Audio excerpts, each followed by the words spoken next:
स्वामिन्नमस्ते नतलोकबन्धो कारुण्यसिन्धो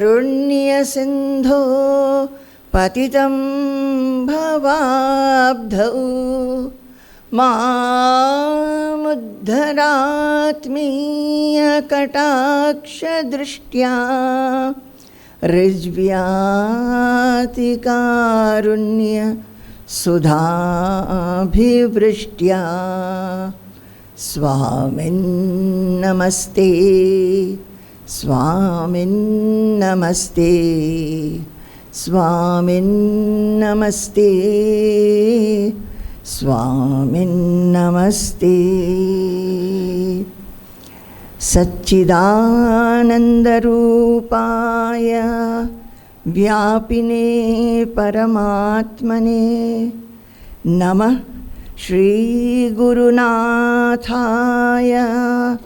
प्रकाशानन्दमूर्तये सत्यानन्दस्वरूपाय बोधैकसुखकारिणे नमो वेदान्तवेद्याय गुरवे बुद्धिसाक्षिणे यस्य प्रसादाद् अहमेव सर्वं मय्येव सर्वं परिकल्पितं च इत्थं विजानामि सदात्मरूपं तस्याङ्घ्रिपद्मं प्रणतोऽस्मि नित्यं तस्याङ्घ्रिपद्मं प्रणतोऽस्मि नित्यं। जैसे संजय भी बोल रहे थे कि कल हमने जो कुछ भी कहा, हम सभी लोग पूर्णाश्रम पहुंच गए थे और वैसे भी हम लोग अभी पूर्णाश्रमी में ही हैं, क्योंकि वो बाबा का जो आश्रम है वो अभी एक नन्हा बच्चा जैसा है। वो कैसे चलेगा, कैसे कैसे उसमें जो भाव है उसको हम अटूट रखेंगे। जो हम लोग तो कोई है नहीं अब, तो आसपास जो आते रहते हैं भक्त लोग, उनको उत्साहित करना, उनको समझाना कि एक आश्रम क्या होता है, घर से आश्रम कैसे, उसमें अंतर क्या होता है घर और आश्रम में, और सभी में एक अपने ऊपर नियंत्रण सिर्फ नहीं, गुरु के ऊपर भक्ति।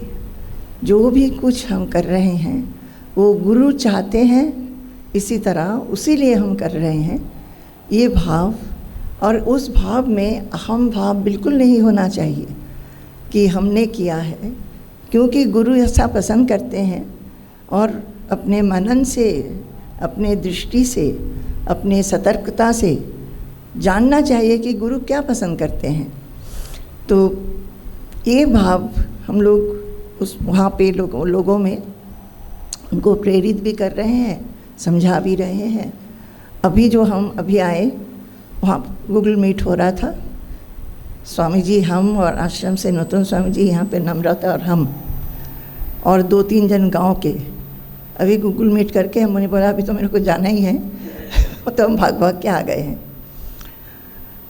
हमने भी ये देखा है कि जब से स्वामी जी 2018 में पहली बार नियरली आफ्टर 39 साल के बाद पूर्णाश्रम गए भक्तों के साथ, और उसके बाद जब फाउंडेशन स्टोन लेइंग 2023 जनवरी में हुआ, स्वामी जी का साप्ताहिक सत्संग बंगला में जो होने लगा, हमको हमेशा लगता था कि हर रविवार हम लोग पूर्णाश्रम पहुंच जाते थे। और बहुत दिनों तक हमने उस पूर्णाश्रम ग्रुप में सिर्फ दक्षिण खंड वालों को ही रखा था। जो हमारे बंगाली डिवोटीज़ हैं, जो बंगला जानते हैं, समझते हैं, जमशेदपुर में कई जो जमशेदपुर झारखंड बिहार के हैं वो भी कई लोग समझते हैं, और वो लोग हम लोग को बताते थे कि हम लोग को भी ज्वाइन करा दीजिए, हम भी सुन सकें। हम लोगों ने नहीं कराया। क्यों? क्योंकि हम लोग सोचते थे कि वो गांव के हैं, अगर शहर के लोग उसमें जुड़ जाएंगे तो वो लोग थोड़ा सबड्यूड हो जाएंगे। सबड्यूड का हिंदी क्या है? थोड़ा हाँ दब जाएंगे। और हो सकता है कि वो सोचेंगे कि हम लोग को प्रश्न करना उचित होगा कि नहीं होगा, ये शहर के बहुत बड़े बड़े लोग आ गए हैं। इसलिए हम लोग बहुत दिनों तक सिर्फ गांव के लोग और जो गांव से बाहर गए हैं नौकरी करने पर गांव में आते रहते हैं, उन्हीं को ज्वाइन कराया था। और फिर करीब 1 साल के बाद बाकियों को ज्वाइन कराया। स्वामी जी के जो शिष्य भक्त लोग हैं, जो बंगला जानते हैं, समझते हैं, ये बता करके कि आप सिर्फ सुन सकते हैं, आप प्रश्न नहीं करना, अपना फेस भी नहीं दिखाना, आप ज्वाइन कर लीजिए और स्वामी जी क्या बोल रहे हैं वो सुन लीजिए। तो वो सत्संग जो है वो एक किसी के घर में बताया था ना, अस्थाई रूप में जो गुरु परंपरा रखा हुआ था, पूर्णाश्रम तो बना नहीं था, वहाँ एक आंगन में होता था। आंगन तो खुला है, पर हम बहुत ही आश्चर्यचकित होते थे कि हर दिन कुछ महिलाएं आके वहाँ पे नाम संकीर्तन करते थे, चाहे वो गर्मी की दिन हो, फिर जब बारिश में तो बहुत मुश्किल होता था उनको, और जाड़े के दिन में भी।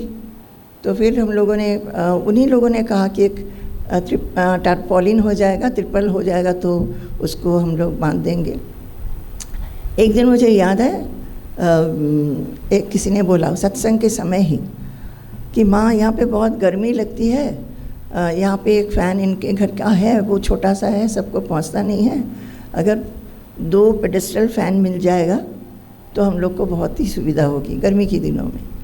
तो स्वामी जी सुनते ही बोले, संजय को बोला गया और वहाँ पे किसी को बोला गया कि तुरंत लेके आओ। तो फ़ैन ख़रीदा गया, वो बहुत बड़ा सा जो खूब आवाज़ करता है वो है। कौन संजय, कौन फ़ैन कहना हो लोग? वही बोरोटा, हाँ बहुत बड़ा सा, हाँ। तो वो ख़रीदा गया। फिर उसके पहले ये लोग बोले थे कि हम लोग का जो एक हारमोनियम है किसी के घर से लिया था, वो हारमोनियम बजाते बजाते हाथ में दर्द हो जाता है। स्वामी जी बोले तुरंत जाओ, और वहीं पे किसी को बोले तुरंत जाओ सालार और वहाँ से हारमोनियम ख़रीद के लेके आओ। तो हारमोनियम ख़रीदे, ढोलक ख़रीदे, ये सब बजाने वाला ख़रीदे। तो ये है कि एक जो हमने देखा है कि अनफेलिंगली वो कुछ जन तो ज़रूर, एटलीस्ट 15 जन तो ज़रूर आ जाते थे शाम को नाम संकीर्तन करते हुए, और संडे को भी कभी 20-25 भी हो जाते थे स्वामी जी का सुनना। और इनको समझाने के लिए एक दिन, हाँ पहले स्वामी जी श्लोक सिखाते थे, हमें बोलते थे कि सिखाओ, उसका मीनिंग हम अर्थ समझाते हुए फिर स्वामी जी को हम स्वामी जी को बोलते थे कि आप अच्छी तरह और समझाइए। तो उनको लगता था कि वो उनमें वोकैबुलरी और भी होनी चाहिए ताकि वो अच्छी तरह समझा सके। और उसके लिए स्वामी जी ने उस समय बंगला सीखने के लिए इतना परिश्रम किया, देखने लायक है, और इम्बाइब करना, उसको अनुकरण करना भी सबको चाहिए। एक शिष्य गुरु से क्या सीखेंगे? जैसे ऐसा करके आके बात सुन के चले जाएंगे, वो तो नहीं। अगर कोई सद्गुरु का सानिध्य मिल गया है तो सद्गुरु में क्या क्या गुण हैं उसको समझना, देखना, समझना और कुछ हद तक अपने में लाने की इच्छा होनी चाहिए। पहले तो इच्छा होनी चाहिए, तभी तो आएगा वो गुण। तो हम तो ऐसे बहुत कुछ हम लोगों की भाग्य है कि स्वामी जी को बहुत दिनों से स्वामी जी के चरणों में रहे हैं और देखते हैं और बहुत कुछ उनसे सीखे हैं। तो इसका बता रहे हैं हम। उन्होंने क्या किया, वो पहले ही उन्होंने बंगला मुझे पढ़ना है करके कुछ बंगाली बुक्स मंगवाए थे। वो बच्चों की बुक्स होती है ना, क्लास 1 की 2 की, ऐसा करके हम लोगों ने मंगवाया था। तो उसको देख देख के पढ़ते थे। फिर बार बार बुलाते थे पढ़ने के समय, क्योंकि वो उनको पढ़ना आता नहीं था और हम लोगों के पास इतना टाइम नहीं होता था। फिर हमने बोला कि फिर बोलेंगे बैठ जाओ। हम पढ़ रहे हैं तुम सुनो। तो जब पढ़ते होंगे तब कहीं पे अगर वो अटक जाते थे तो हम वो वर्ड बता देते थे, नहीं चुप करो हम बोलेंगे तो इसमें टाइम बहुत लगता था। तो फिर हमने बोला फिर वो नेक्स्ट जो चैप्टर है, छोटे छोटे चैप्टर्स होते हैं ना, बच्चों की किताब है, तो उसमें जाएंगे, उसको पढ़ने लगेंगे। मैंने ये जो बच्चों की किताबें हैं उसमें जैसे आ के ऊपर एक चैप्टर, हर एक शब्द, ज़्यादातर शब्द आ से हुआ, मीन्स आकार। फिर कोई नेक्स्ट चैप्टर है ईकार से, कोई नेक्स्ट चैप्टर है ईकार वाला शब्द, उन्हीं से छोटा छोटा स्टोरी। तो आगे भागते रहेंगे, ये वाला तो पढ़ा नहीं है ठीक से, आगे भागेंगे। तो you are not letting me go ahead. तो हम उस समय क्या बोलते थे उनको, हम बोले जब तक आप ये वाला चैप्टर अच्छी तरह नहीं पढ़ेंगे तब तक हम आगे नहीं जाएंगे। तो बोले क्यों? हम बोले क्यों, आप जब श्लोक सिखाते हैं, एक श्लोक आप 4 बार पढ़ाते हैं, तो आप जब हम बोल रहे हैं कि आप 4 बार क्यों नहीं पढ़ेंगे, तो बोलते अच्छा ठीक है। तो ऐसा करके फिर पढ़ने के समय, पढ़ने की बात तो बाद में आई, उसके पहले उनको अक्षर सीखना था। स्वामी जी को बांग्ला अक्षर थोड़ा बहुत जानते थे क्योंकि बहुत साल पहले कलकत्ता में रहे हैं और हिंदी और बंगाली अक्षर ना थोड़ा बहुत कभी कभी मिलता भी है। तो उन्होंने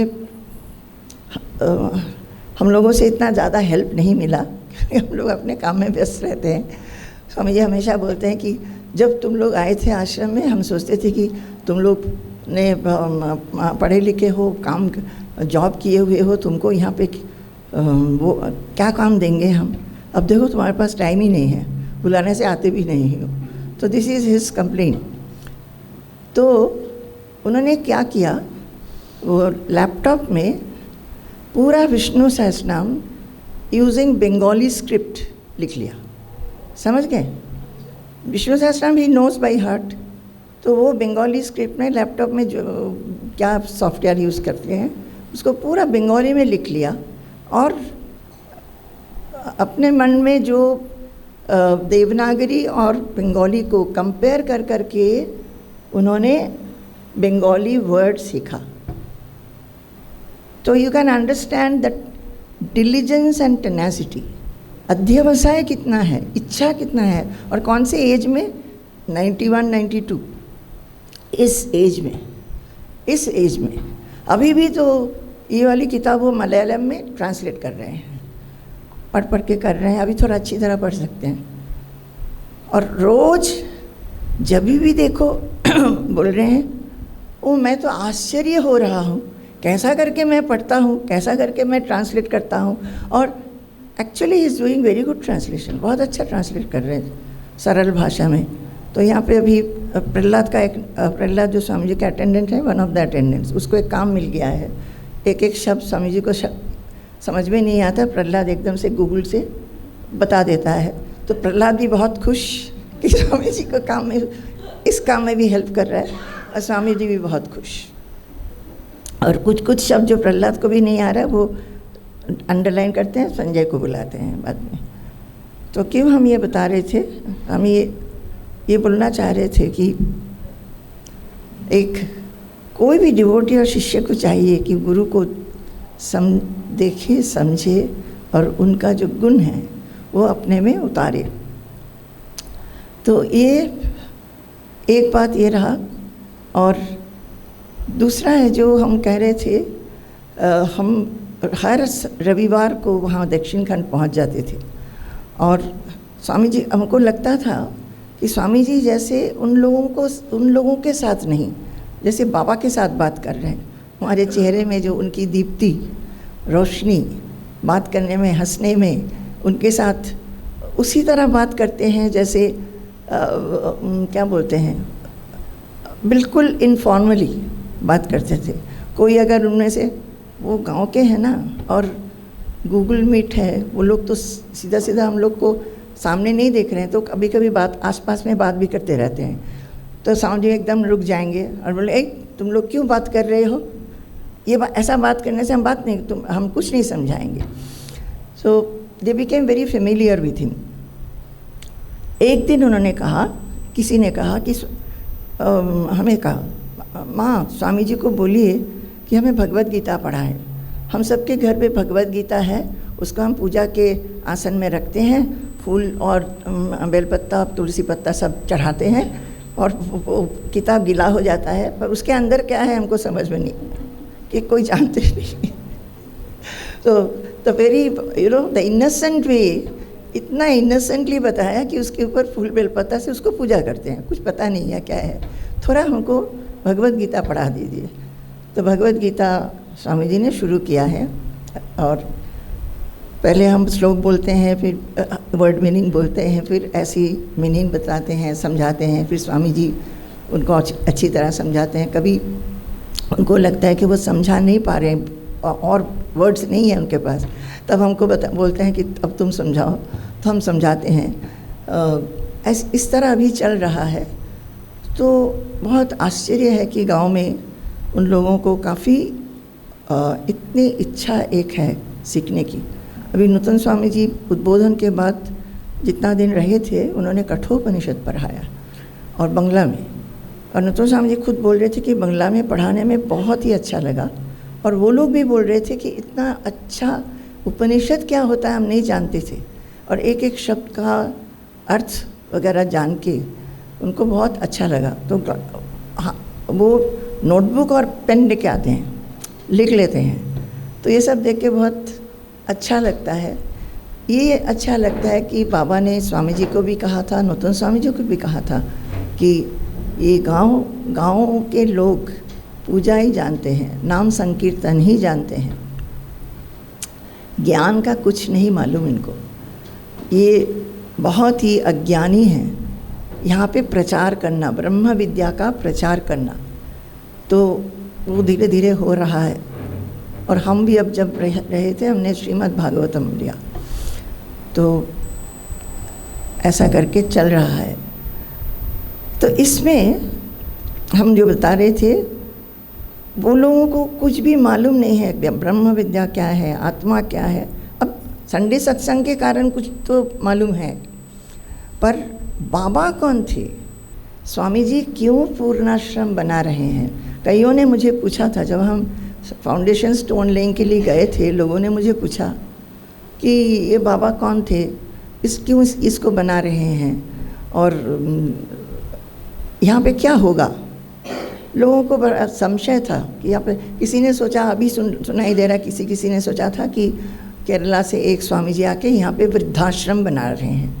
तो ऐसी ऐसी बातें, र्यूमर्स फैल गई थी। पर स्वामी जी जब उनका संकल्प हुआ कि वो पूर्णाश्रम को पुनर्निर्मित करेंगे, तब वो एक ही चीज़ पे आधारित था, गुरु भक्ति। और जब ये डिसाइड हो गया कि शिवरात्रि के दिन 26 फरवरी इस बार ये इसका उद्बोधन होगा, तब हम लोगों ने सोचा था एक किताब तो निकालनी चाहिए कि बाबा कौन थे।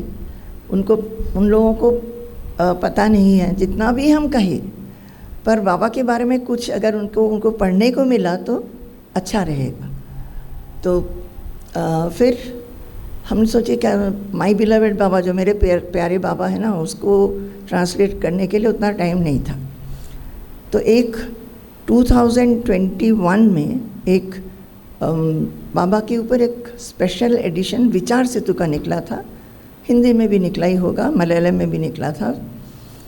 तो हम लोगों ने सोचा उसको ट्रांसलेट कर देंगे। जब ट्रांसलेट करने लगे, ट्रांसलेशन समय नहीं था, 2 महीने थे हमारे हाथ में, तो ट्रांसलेट करना था। तो कौन ट्रांसलेट करेगा, हम लोग के पास हाथ में समय नहीं है, और एक कोई जो अच्छा बंगाली और इंग्लिश दोनों जानते हैं, उसी से करवाना चाहिए। तो फिर नूतन स्वामी जी के एक MSc के क्लासमेट, उनके साथ अभी भी हम लोग का कनेक्शन है, तो उनको हम लोग ने फ़ोन किया कि इसको कर देना, तो राजी हो गए।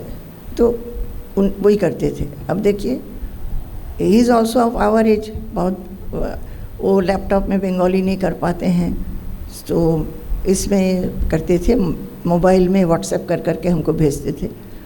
और व्हाट्सएप में करेक्शन कैसे करेंगे, तो हम व्हाट्सएप भेज देते थे संजय को, वो उस समय दिल्ली में था। संजय उसको ईमेल बना के आश्रम में भेजता था प्रणति के पास। प्रणति उसका एक प्रिंट आउट मेरे पास दे के जाता था। तो उसके बाद उस प्रिंट आउट को लेके उसमें हम लोग एडिटिंग करते थे। नूतन स्वामी जी ने सबसे पहले बोल दिया, मुझे कुछ नहीं बोलना, मेरे पास कुछ टाइम नहीं है। तो मुझे बहुत लगा था कि नहीं, एक बुक होनी चाहिए, और स्वामी जी भी चाह रहे थे। बहुत दिनों से मुझे एक इच्छा मेरे में थी।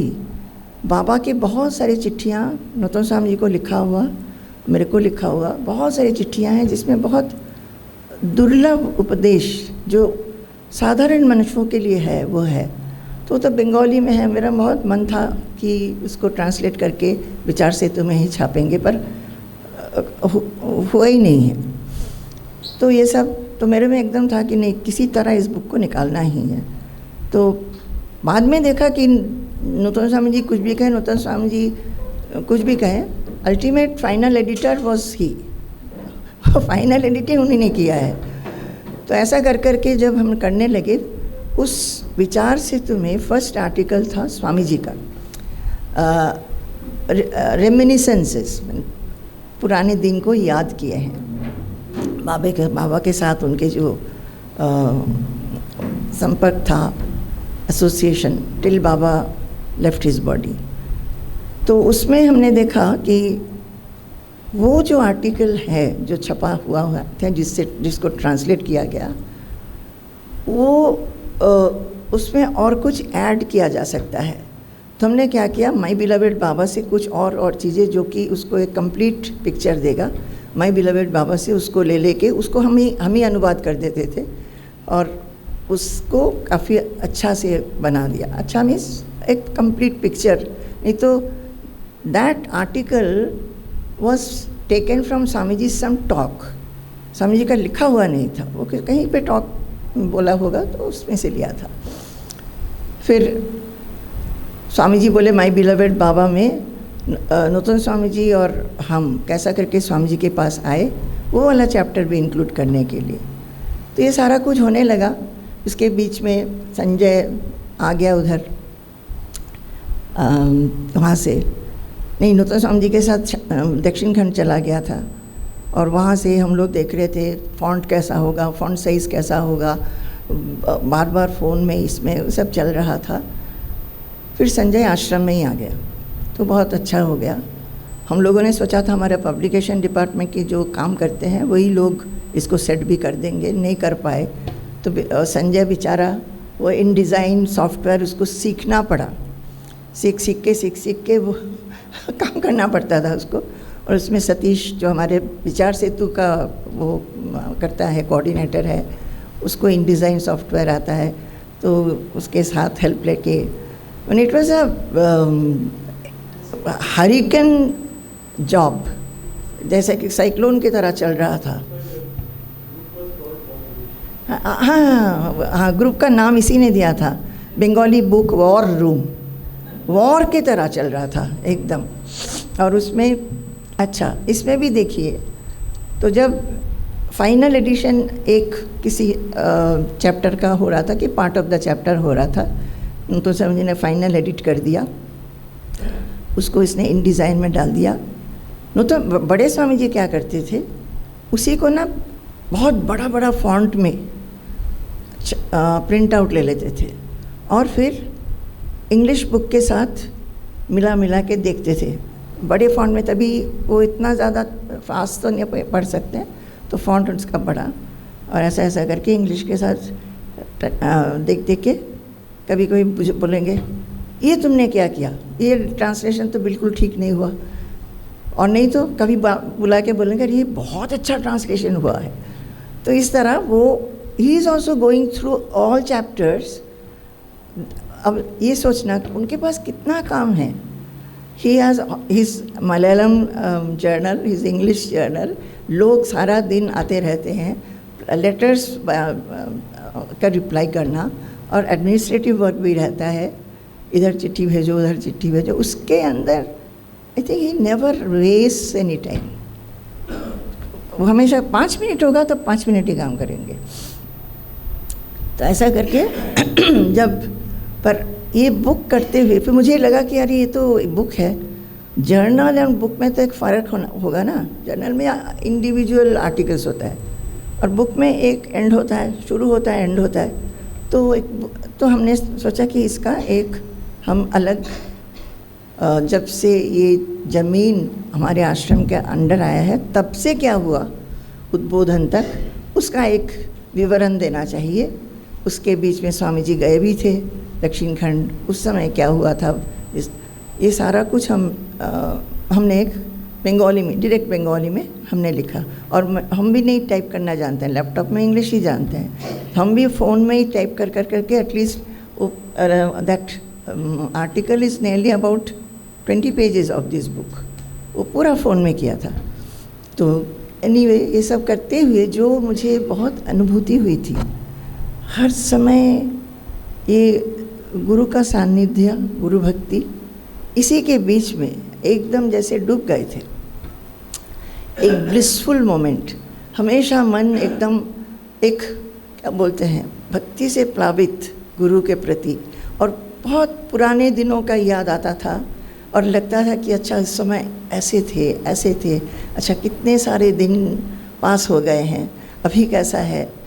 तो it was a very blissful period for me. और उसके बीच में मेरा पैर भी टूट गया, तो पैर टूटने से बहुत अच्छा हो गया, क्योंकि इस सब काम के अंदर लोग जो आते थे उनको मुझे मिलना पड़ता था। अभी ऑनलाइन के दौरान क्या होता है, जैसे पहले कोई भी आते थे हम तीनों मिलके मिल लेते थे, अब ऑनलाइन के दौरान नए नए लोग आ रहे हैं और सब अलग अलग ऑनलाइन सुनते हैं ना, तो सबको तीनों को अलग अलग मिलना होता है, तो टाइम भी देना होता था। जैसे हमारा पैर टूट गया बहुत अच्छा हुआ, बस हम एक रूम में कन्फाइंड हो गए और कहीं से किसी को मिलना नहीं। हाँ, first wounded soldier, yes. I think we never thought like that. तो फिर तो जब हम ऐसा कर रहे थे और किताब बस प्रेस में जाने ही वाला था, चला भी गया, हम लोग सोचे चलो रिलीफ हो गया। सडनली स्वामी जी, हम देखते थे कि स्वामी जी बीच बीच में आके ना श्लोक दिखा के जाते थे, देखो हमने ये लिखा है, देखो हमने ये लिखा है। उसके बाद एक बड़ा सा प्रिंट आउट प्रणति ने मुझे दिया कि स्वामी जी बोल रहे हैं इसको छापना है। हम स्वामी जी ने 10 श्लोक लिखे हैं और उन्होंने बेंगलोर भेज के उसको करेक्ट करवाया, फिर उसका मीनिंग सब लिखा। तो ये बुक हमको लगता है कि एक वीक के अंदर, हाँ हाँ, और स्वामी जी उसके बीच में बार बार बोले थे संजय तुम चले जाओ दक्षिण खंड, क्योंकि वहाँ पे जो लास्ट स्टेजेस में इतना अकाउंटिंग का ज़रूरत था, तो संजय नहीं जाने से मुश्किल हो रहा था वहाँ पे। और हम बोलते वो नहीं जाएगा, नहीं तो ये बुक छपेगा नहीं, कैसे जाएगा, जब प्रिंटर के पास जाएगा तभी वो जा सकता है, ऐसा करके रोक रहे थे। तो फिर I think you went after this, no you went after this. तो इसमें स्वामी जी ने श्लोक लिखे हैं, तो इसमें देखना कि हम बता रहे थे ना कल कि स्वामी जी बहुत एकदम जब दक्षिण खंड में जाते हैं, मुझे लगता है वो अपने आप को वही जो पहले बाबा के पास गए थे जैसा करके उन्होंने प्रणाम किया था, बाबा ने उनको एक चुंबन दिया था यहाँ पे, और उन्होंने सोचा ये क्या बात है, ऐसा तो कभी हुआ ही नहीं मेरे साथ। वो जो एक फीलिंग, और बीच में इसमें हम पढ़ेंगे, इससे लिखा है कि बाबा को मिलने के बाद वो कभी किसी को कहीं गए नहीं हैं, किसी से मिलने, और सारे वो तो बहुत वो ब्राह्मण परिवार के थे, और बहुत ही रिलीजियस डिवोशनल लाइफ रहा बचपन से, वो सारा कुछ छूट गया और उनका एक ही पर्सनल गॉड रह गए बाबा। जो कुछ भी पूछना था उन्हीं से पूछना था। तो that is so very evident in him. और बार बार बोलते हैं कि जो मैं कर पाया वो सब बाबा के कारण हुआ। इसका बोलने का अर्थ क्या है? इसका बोलने का अर्थ यही है कि that to be free of possessiveness, free of ego, to be free of any desire. इसको सीख के जब आत्मज्ञान के पीछे कोई हो तो ये 3 छोड़ना ही होगा। वो छोड़ के बाबा ने जो सिखाया था, और बाबा जैसे थे उन्होंने सब काम वैसे ही किया है, तभी वो इतना कुछ कर पाए हैं। तो जो कुछ भी वो कर पाए हैं, जैसे इसी बुक में लिखा है कहीं पे कि हाँ, इसमें लिखा है बाबा को मिलने के बाद 70 साल बीत गए हैं। इसके बीच में जो कुछ भी घटना घटी है, मेरा अपना जो व्यक्तित्व, उसका रूपांतर, और मेरे पास जितने शिष्य लोग और भक्त लोग आए हैं उन लोगों के साथ मेरा संपर्क, मैंने जो जो प्रतिष्ठा किया है, नारायण आश्रम Tapovanam, CIRD Delhi, Jamshedpur, Malaysia, Virginia और कैलिफोर्निया, इस सब सेंटर्स जो कुछ भी मैंने किया है वो सब कुछ ही बाबा द्वारा जो मेरा आध्यात्मिक विकास हुआ है उसी का प्रभाव है। उन्हीं के कृपा से हमने जो जो प्रोजेक्ट भी लिया है वो सभी कुछ अभी भी निरंतर कार्य करी है। तो वो ऐसा सोचते हैं, उसका मतलब क्या है कि मैंने किया है, ये भाव नहीं है।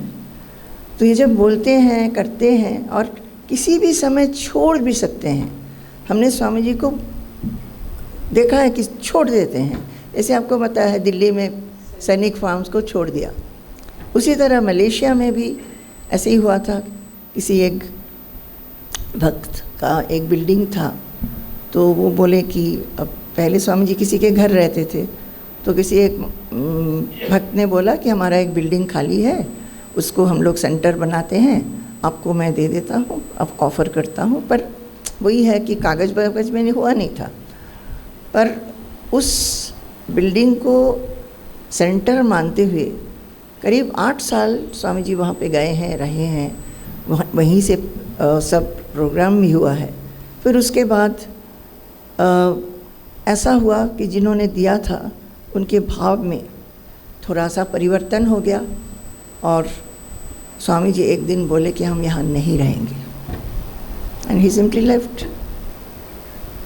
फिर बाकी भक्तों ने दूसरा एक मकान को भाड़े में लिया, उस मकान को भी सेंटर बना के आई थिंक एटलीस्ट 7 years वहाँ से काम चला।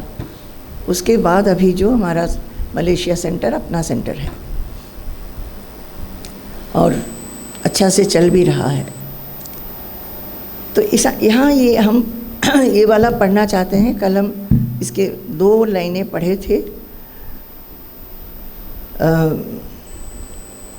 स्वामी जी ने ये कहा है कि जो ये पुण्य धाम में पदार्पण करेंगे उन सबको मैं पुकार के अपना मन की बातें बताना चाहता हूँ। How emotional it is.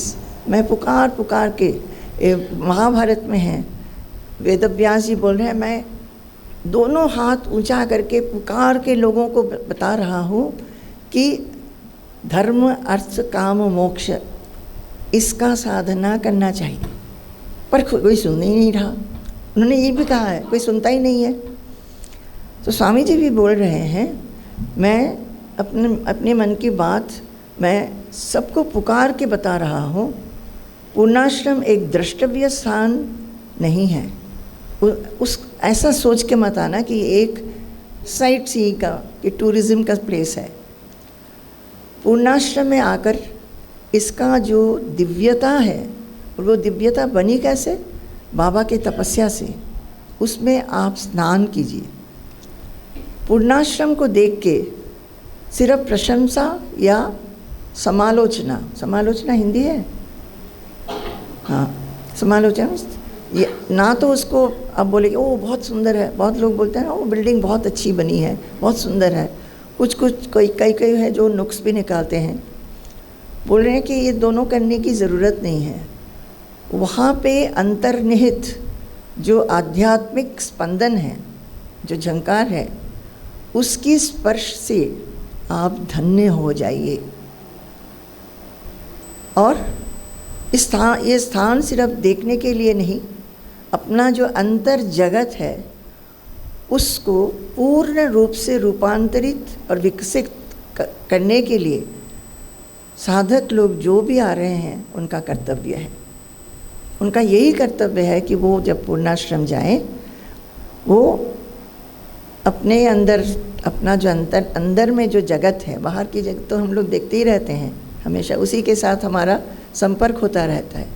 पूर्णाश्रम में आप जब जाएंगे, अंतर जगत को पूर्ण रूप से रूपांतरित करने का जो दायित्व है, कर्तव्य है, वो हर एक साधक का है।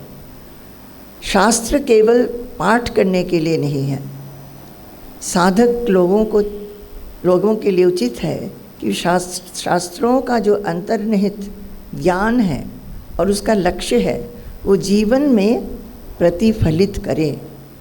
कि शास्त्र सिर्फ पढ़े, जैसे यहाँ पे शास्त्र से ही स्वामी जी भी बोल रहे हैं, हम बोल रहे हैं कि जब नूतन स्वामी जी आते हैं बोलते हैं, शास्त्र से ही वो सब कुछ बोलते हैं कि आप लोग खुद भी पढ़ते होंगे, पर वही सिर्फ उद्देश्य नहीं है।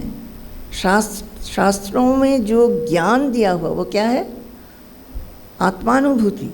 अपने आप को, अपना स्वरूप को अनुभव और उपलब्धि कीजिए, उस ज्ञान में रहिए और उस ज्ञान में रह कर के आप बर्ताव कीजिए, व्यवहार करिए। तो वही उद्देश्य है। गुरु को सिर्फ भक्ति श्रद्धा नहीं, गुरु को सब लोग भक्ति श्रद्धा करते हैं, कितना कुछ चढ़ाते हैं, रोज़ कितना फूल या फल या खाने की चीज़ हो, वस्त्र हो, माला हो, कितना कुछ चढ़ाते हैं। वो सिर्फ नहीं,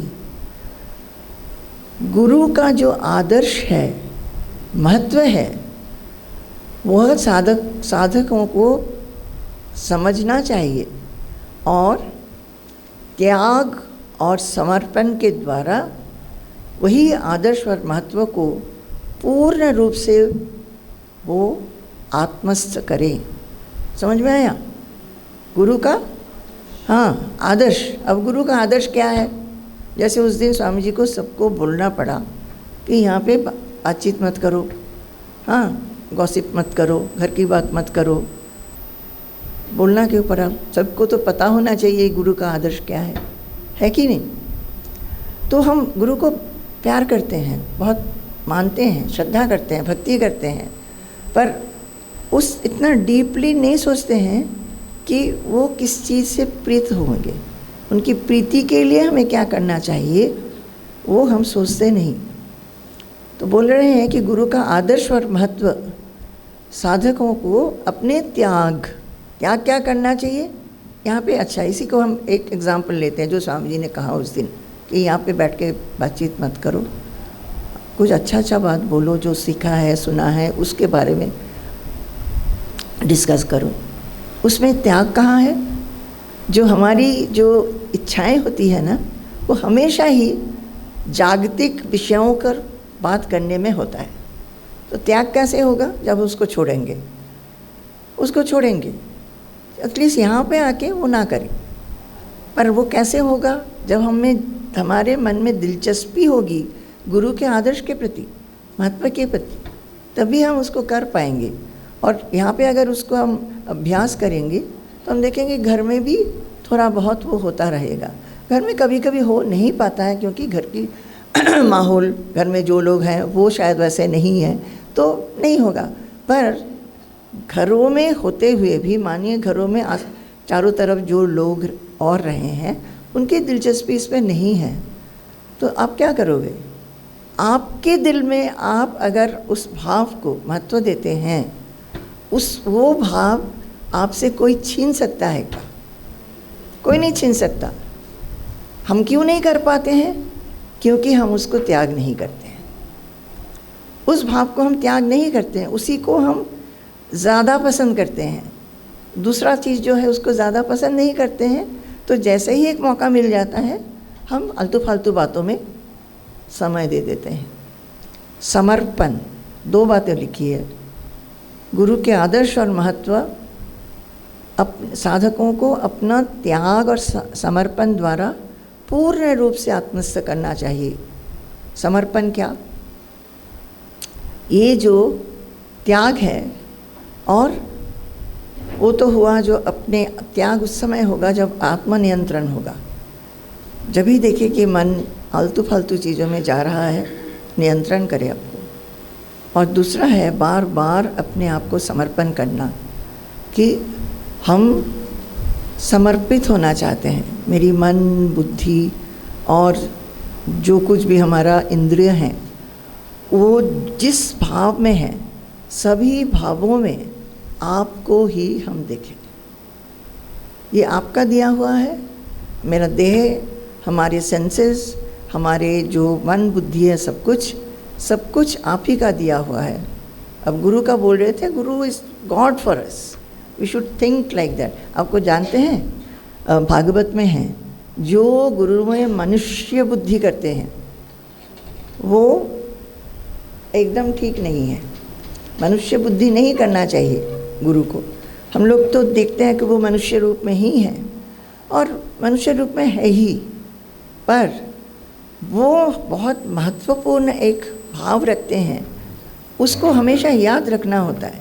उनकी जो व्यवहार है वो कभी लगेगा कि साधारण मनुष्य जैसे ही तो है, वो भी है तो ऐसे ही कर रहे हैं, पर वो भाव से निकल के एक कर रहे हैं, ज़रूर कुछ भलाई के लिए ही कर रहे हैं, किसी की भलाई के लिए कर रहे हैं। ये हमेशा मन में रखना चाहिए। तो ये समर्पण, व्हाट इज़ समर्पण? इस समर्पण जिसको ऑफरिंग बोलता है, इस समर्पण क्या है? हम लोग हमेशा बोलते हैं हमने समर्पण कर दिया, हमने भगवान को अपने आप को समर्पण कर दिया, कि भगवान को हमने इतना कुछ चढ़ाया, ये सारा समर्पण कर दिया। समर्पण यही है जब हम जानेंगे कि हमारा अपना कुछ है नहीं। Nothing belongs to me, myself. मेरा जो ये संकुचित एक परिचय है, मेरे देह मन बुद्धि के साथ, इंद्रियों के साथ, ये सब कुछ भगवान का दिया हुआ है, सृष्टि किया हुआ है, और मेरे हाथ में कुछ नहीं है, मेरे कंट्रोल में कुछ नहीं है। ये ज्ञान को समझते हुए, याद रखते हुए जब हम काम करते हैं, तब वो पूरा समर्पण होता है। जब अपने आप को हम सोचते हैं कि मेरा कुछ है ही नहीं, तब हम क्या समर्पण कर सकते हैं? हम सोचते हैं कि मैंने इतना फल चढ़ाया है, बहुत बड़ा सा बक्सा, बहुत बड़ी सी टोकरी में इतना सारा कुछ चढ़ा दिया है, बहुत अच्छी बात है, कुछ तो किया, पर वो समर्पण नहीं है।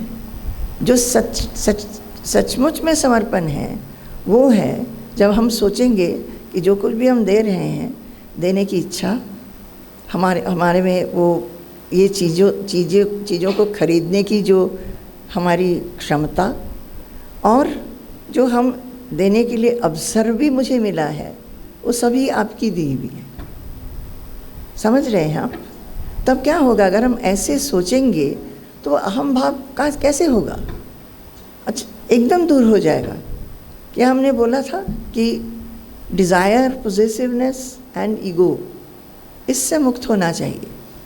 तो जब हम ये सोचते रहेंगे और बार बार अपने आप को याद दिलाएंगे, अभ्यास कर करके, और एक दूसरे को याद दिलाएंगे, और एक दूसरे को याद दिलाने में भी अब क्या बोले, this whole field is so beautiful.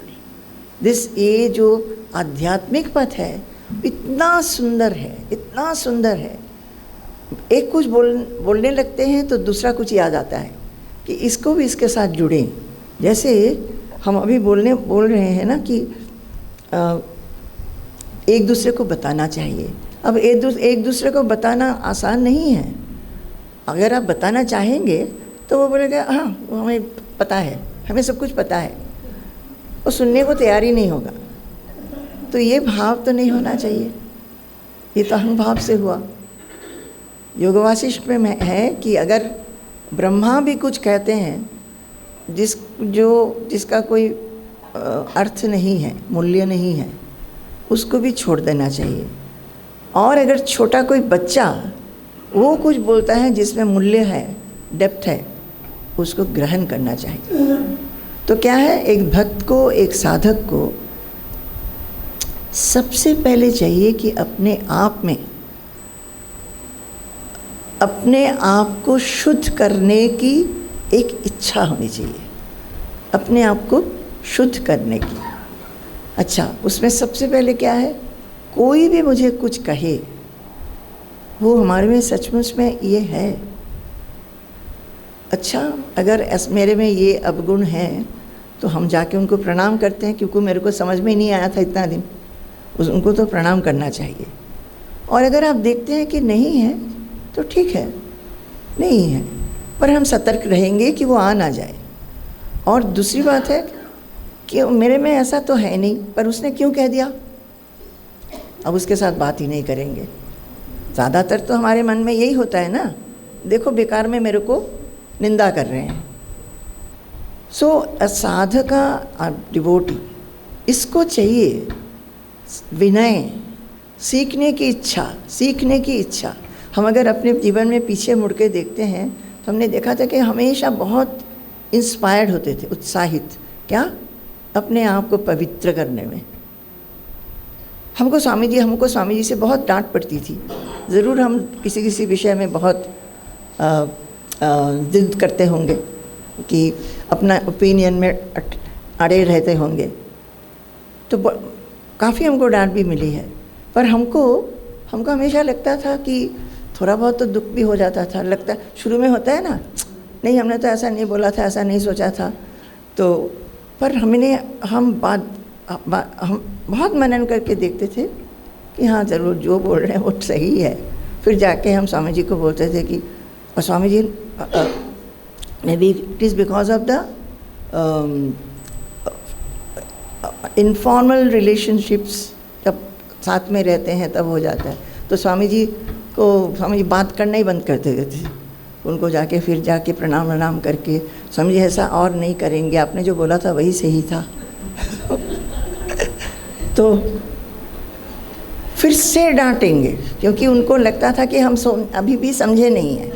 You know why he is scolding again, because उनको लग रहा है कि अभी भी समझी नहीं है, क्योंकि हम बात नहीं कर रहे तो इसीलिए आके बोल रही है। फिर से डांटेंगे। बहुत बार हमको बोले हैं you are very blameful, you are very blameful. तो हमको लगता था इतना हम कर रहे हैं और ब्लेमफुल बोलते हैं। तो फिर हम एक दिन बोले, ज़रूर हमने बोला होगा कुछ, तो बोलते हैं कि आई am your guru, I am telling you are blameful. As long as I feel you are blameful, I keep on saying you are blameful. तो फिर बोले, जिस दिन मुझे लगेगा कि तुम बिना ब्लेम की बात कर रही हो, उस दिन हम ही बोलेंगे कि तुम बिना ब्लेम की बात कर रही हो। तो ठीक है, हमने समझ लिया। और that became the point of introspection. किसी भी व्यवहार में, किसी भी बातों में, किसी सोच में ब्लेम आ रहा है कि नहीं, दैट बिकेम्स द लक्ष्य कि आई want my guru to take away this, he should not feel that I am like this. फिर अभी बहुत साल पहले की बात है, हमने पूछा था स्वामी जी अब कैसा है, बोले हाँ अभी तुम ठीक से बोलती हो। अभी भी कभी कभी बोलते हैं, जैसे अभी ना, जैसे मीटिंग्स होती हैं वर्कर्स के साथ, कभी कभी कुछ डिफ़िकल्ट सिचुएशंस हैं, तो हम उसको समझा रहे हैं, समझा दिया। फिर स्वामी जी बोले देखो ऐसा ही बोलना चाहिए, इसी तरह बात करना चाहिए, प्रेम से बात करना चाहिए, बट जो बोलना है वो ज़रूर बता देना चाहिए। तो ये बातें हैं, कहाँ से कहाँ चले गए, पर ये आपको अच्छा लग रहा है सुनना। These are very practical things. एक बार हाँ, तो हम बता रहे थे ईगो, पॉजिटिवनेस, डिज़ायर, है ना। तो इसका एक बताते हैं, शायद पहले भी बताया होगा। जब हम शुरू में आश्रम आए थे, आई थिंक 1987 में स्वामी जी के चरणों में आश्रम ज्वाइन किए। आई थिंक इट वाज 1988 और सो। भाषा नहीं जानते थे, मलयालम 1-2 शब्द ही सीखे थे। स्वामी जी's बर्थडे केम, 13th में, तो अभी जितना जोड़ शोर से होता है उतना नहीं होता था, फिर भी करीब 100-150 लोग तो आ ही जाते थे। और मेरे ऊपर भार हुआ कि सब कुछ करना है, बाहर से कुक्स आए हैं। आश्रम तब छोटा था, पुराना बिल्डिंग था, तो भाषा नहीं जानते हुए इतना कुछ संभालना तो बहुत मुश्किल है। फिर भी मैं अच्छी तरह संभल गया। अचानक कुछ और लोग आ गए जो जिनको हम जानते भी नहीं थे, पालघाट से आ गए, तो सब लोग खाना खाए और जो बाकी था सब डिस्ट्रीब्यूट भी किए। फिर हमको लग रहा था कि स्वामी जी अगर खुश हैं कि नहीं। स्वामी जी हमेशा बोलते थे कि हमारे आश्रम में उन दिनों में कि he is not happy the manner in which सब लोगों को खिलाया जाता है। तब हम शुरू में आए थे, कभी 1 बार 2 बार बोले थे, तो मुझे लगा कि बहुत अच्छी तरह संभल गया है, अब स्वामी जी तो खुश हो गए होंगे और मुझे थोड़ा कुछ बोलेंगे। तो कुछ बोले ही नहीं। फिर हम शाम को बोल रहे थे, स्वामी जी आज इतने लोगों ने खाना खाया, हमने सब अच्छी तरह कर लिया, हमने अपने आप कर लिया, तो कुछ नहीं बोले। तो हम बोले, स्वामी जी थोड़ा सा हमको थोड़ा सा प्रेज़ कर सकते हैं। तो हम भी बहुत छोटे थे ना तब, तो Swami ji just looked at me and said, अच्छा वो तुम मुझे याद दिला देती। ओह, आई फेल सो स्मॉल कि अरे। फिर मैं लगा कि ये तो है डिज़ायर, तो मुझे क्यों लग रहा है कि मेरे को प्रेस करना चाहिए, कि मेरे को प्रेस सुनना है। तो उसका मतलब ये है, जब हम काम करते हैं हमेशा पीछे रहता है कि कोई मुझे प्रेस करेगा, कोई इसको नोट करेगा, प्रेस ना भी करे, somebody will notice, कोई नोटिस करेगा कि इसने इतना काम किया है, हाँ, और बोलेगा भी, अरे तुमने बहुत काम कर लिया है। और ये सुनने को हम लोग तैयार भी नहीं है कि फलाना ने तुमसे ज़्यादा काम किया है। हम सबसे ज़्यादा काम करते हैं और हम सब कुछ अच्छी तरह करते हैं। This is what we are, whether you are in the house, whether you are in the office, everywhere we are suffering from these expectations, these are desires. तो उसीलिए गुरु सान्निध्य बहुत ही ज़रूरी होता है। अब आप कहेंगे कि हम कैसे इस तरह के गुरु सान्निध्य हमको मिलेगा? सबको मिल सकता है, सबका अपने अपने घरों में अवसर है, अपने अपने घरों में हमेशा इतना ज़्यादा अपॉर्चुनिटीज़ मिलता है, क्योंकि हम क्या देख रहे हैं। मानिए जो हमने अभी एक एग्ज़ाम्पल दिया, वो एग्ज़ाम्पल क्या है कि ऐसा हुआ था, हमारे मन में ये डिज़ायर आ गया था, और जब स्वामी जी को हमने कहा कि मुझे समझ में आया कि this is a desire and should be rooted out, एकदम समूल उत्पाटन करना चाहिए। उसको करने में देर लगती है पर करना चाहिए, ये लक्ष्य होना चाहिए। तो घरों में भी ऐसा ही होता है। अगर गुरु की बात जो है उनका इसी में इसीलिए लिखा है ना, उनका आदर्श और उद्देश्य। आदर्श क्या है? वो रोज़ इतने सालों से हर साल हर जगह जो कोई भी आता है एक ही बात बोलते रहते हैं, आत्मा के बारे में बोलते हैं, और आत्मा को मिलने के लिए क्या चाहिए? प्योरिटी ऑफ द माइंड, यही बोलते रहते हैं, बहुत तरीके से बोलते रहते हैं। तो गुरु का जो आदर्श और लक्ष्य है उसको लेके तो आप कहीं भी रहो, जंगल में रहो कि घर में रहो कि अकेले रहो कि बहुतों के साथ रहो, आश्रम में रहो, it's the only one thing that we have to look into ourselves. और उसका वही कह रहे हैं कि उसी में स्नान करना चाहिए, उस पवित्रता में स्नान करना चाहिए। तो ठीक है, बंद करते हैं। इससे कुछ लाभ है? लाभ है तो आप इनको अभ्यास करेंगे। देखिए, हम अपने जीवन से बोल रहे हैं, and I have found this path so very, क्या बोलेंगे, I feel that always there is a feeling of sublimity and taking bath in a cool water। इसके साथ अगर आप युक्त रहेंगे, सारा दिन में कभी याद भी नहीं होगा, क्योंकि जब हम काम करते हैं ना तो उस काम में ही मन चला जाता है। पर कभी कभी थोड़ा सा टेक अ लिटिल गैप, थोड़ा 5 second 10 second, and then get dipped in this feelings. कि ऐसा हो सकता है। We are naturally, our nature is this शुद्धता. We are ever pure, ever free, ever आनंदमय. That feeling, थोड़ा सा एक बार उसमें डुबकी लगा देंगे, then whole day will be very nice. संपूर्णं Jagdev नन्दनवनं सर्वेऽपि कल्पद्रुमाः गांगं वारि समस्तवारि निवहाः पुण्याः समस्ताः क्रियाः वाचः प्राकृतसंस्कृता श्रुतिशिरो वाराणसी मेदिनी सर्वावस्थितिरस्य वस्तु विषया दृष्टे परब्रह्मणि सर्वावस्थितिरस्य वस्तु विषया दृष्टे परब्रह्मणि। जय गुरु।